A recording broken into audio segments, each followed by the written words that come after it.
On a convoqué aujourd'hui à Pékin une réunion du comité départemental de gestion des épidémies pour installer d'abord ce comité, mais également travailler à faire la situation épidémiologique du coronavirus Covid-19, mais également élaborer un plan d'action au niveau du département pour terminer par des recommandations pertinentes.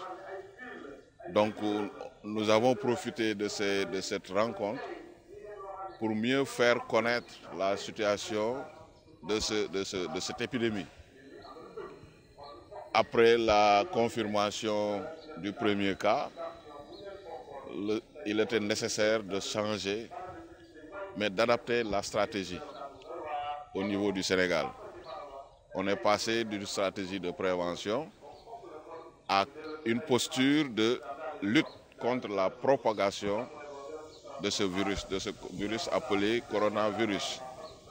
Il nous fallait donc nous réajuster et je crois que le plan d'action contient des activités qui, si elles sont déroulées correctement, pourraient nous valoir des résultats, à savoir stopper net la propagation de ce virus au niveau du département de Pékin.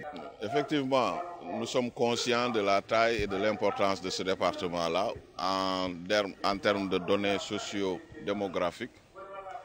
C'est pourquoi nous en avons tenu compte dans l'élaboration de ce plan d'action-là, axé sur 5 axes stratégiques, à savoir la coordination, l'orientation des acteurs, mais également avec une part importante dans les activités d'information, d'éducation et de communication pour un changement de comportement. Nous avons aussi comme autre axe stratégique de ce plan d'action-là le renforcement de la surveillance épidémiologique pour finir avec un renforcement, parce que nous en sommes conscients, il faut renforcer les capacités opérationnelles des prestataires. Dans cet ordre d'idée-là, il y a différentes activités qui sont prévues et programmées dans ce plan d'action-là, à savoir des rencontres de sensibilisation au niveau des points de grand rassemblement. Vous l'avez cité, le département de Pékin abrite la gare des Beaux-Maraîchers et les membres de ce comité-là de gestion des épidémies au niveau département, nous envisageons très rapidement d'y effectuer une rencontre de sensibilisation pour pouvoir, dans un premier temps, appeler les transporteurs, en tout cas les usagers de cette gare-là, à adopter des comportements et des règles d'hygiène qui leur permettent de les prémunir de ce virus-là. Entre autres activités aussi, nous avons retenu vraiment une leçon de vie à la suite de la leçon de vie déroulée dans les écoles élémentaires. Nous aurons aussi une leçon de vie dans les collèges et les lycées, mais également les comités locaux de gestion des épidémies seront tenus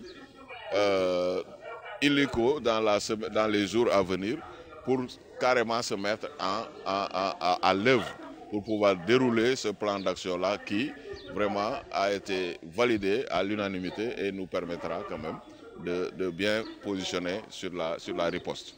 En tout cas, le président de la République a donné l'alerte et a donné le signal. C'est un signal qu'il faut savoir décrypter et c'est même une instruction.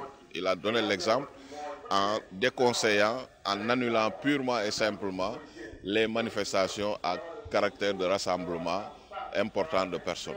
Vous savez que l'infection, elle est virale et contagieuse, d'où l'adoption de comportements des comportements responsables qui puissent arrêter.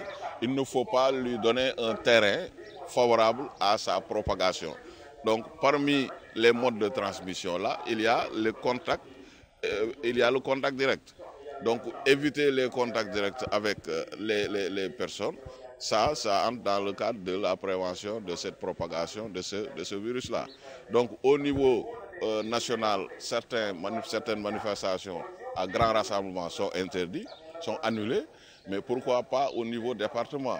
Nous n'en avons pas la prétention d'annuler tous les grands rassemblements, mais on a déconseillé vivement aux populations de fréquenter des manifestations avec des grands rassemblements. Et je crois que aussi nous allons nous y atteler à surveiller les populations et à les déconseillant de se rassembler par dizaines, voire des milliers.